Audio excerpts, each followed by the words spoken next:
বন্ধুগণ, ধর্ম ব্যবসায়ী তাকে বলে 30 মিনিট ওয়াজ নসিহত করে 5,000 টাকা বা 10,000 টাকা বা 20,000 টাকা ইত্যাদি যদি 2 টাকাও হয়ে থাকে, এর সব টাকাই হারাম।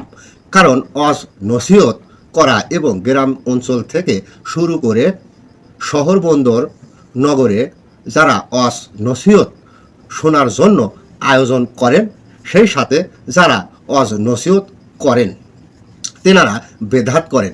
কারণ এমন কোনো আলেম আছেন কি যেই ব্যক্তি বলতে পারবেন আমার ওয়াজ শুনে বা ওয়াজের মঞ্চ থেকে একজন ব্যক্তি ভালো হয়ে বাসায় ফিরে গেছেন, বা আমার ওয়াজের কথা শুনে অক্ষরে অক্ষরে তা পালন করেছে? যদি এরকম বলতে না পারেন, তাহলে সারা জীবন যা ওয়াজ নসিহত করেছেন তাহা বেদাত হয়ে আছে। কারণ আপনি প্রস্তুত থাকুন, আল্লাহর সম্মুখে আপনাকে নিশ্চিত উপস্থিত করা হইবে। সেই দিন আপনি কি জবাব দিবেন? আপনি কয়জন ব্যক্তিকে তাহার পথে নিয়ে গেছেন?